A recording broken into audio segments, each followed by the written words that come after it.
Hey YouTube, thanks for tuning in. Welcome to Coding with Kevin.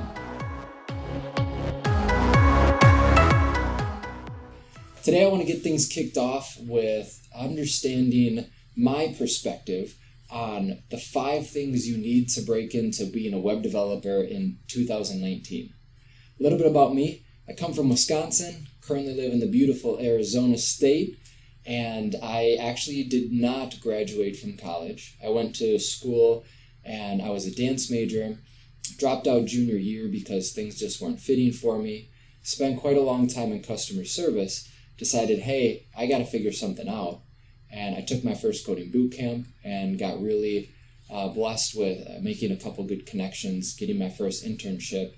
Now I'm a senior software engineer about 4 years later.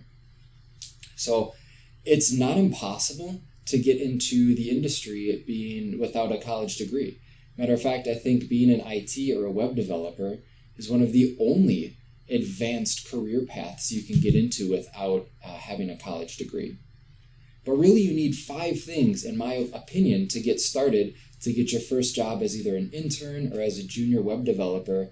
Whether you got a degree or not, this is what I found to be the easiest path to at least break into the industry. Number 1, you gotta know HTML. Today we're on version 5, and it stands for Hypertext Markup Language. You can think of it like the skeleton of your website. It is the foundation, the structure on how information is displayed to the user. Number 2, you need CSS. CSS stands for Cascading Style Sheets. It's got a lot of different things that you can do with it as far as other hooks or plugins or different versions of CSS. But just figure out and get comfortable with the basic CSS foundation. It is essentially the clothing that you would put on the website. It's how you make it look.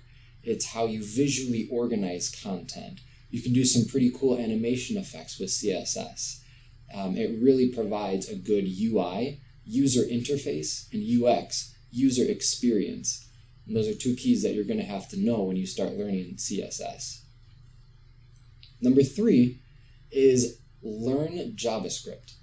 There's a lot of other languages you can learn, but today JavaScript is very much on the grow, and it's becoming a very predominant player in code on the front end, code on the server side, different ways you can use JavaScript. It's now even in mobile app development.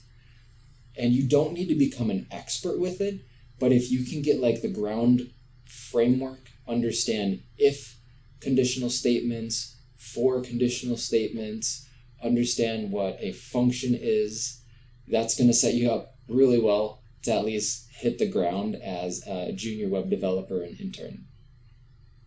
Number 4, you have to develop some type of skill in communication. If you're going to interview, you got to be able to look somebody in the eye, smile. You have to be able to have succinct answers. Nobody wants to have run-on answers or sentences, have a personality, right? But even in the job, it's very common thought process for people to think, oh, you're a developer, you must not have a personality, you must not know how to talk to people.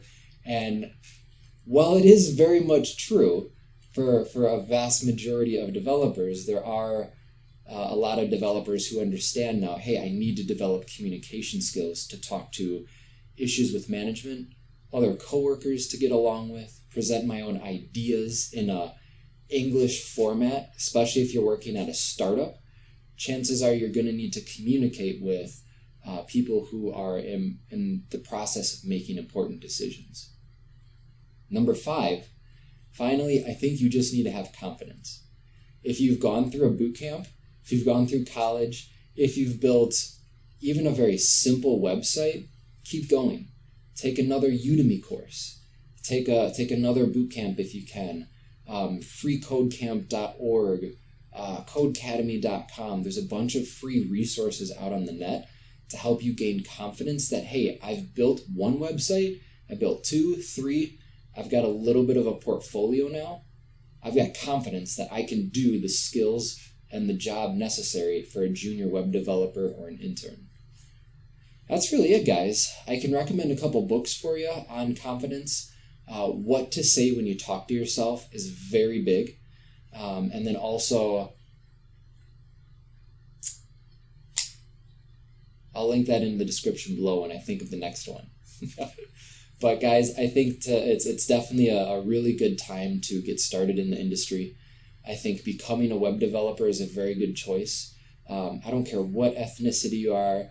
I don't care what sexual orientation you are. Guys, we need men, women, everybody in the IT industry because it'll help you make a lot of money. It'll help you understand security, privacy, what you can do, what skills you can gain, what problems you can solve in other industries. And it's just going to be growing and taking over the world. So look forward to my next couple of videos. I'm going to be talking about what to do when you get your first developer job. I'm also going to be releasing a series a little bit more in depth on HTML, CSS, and JavaScript. And so if you guys want to keep tuned, hit the bell, subscribe, shoot any comments in the section below, and keep tuned for Coding with Kevin. Talk to you guys soon.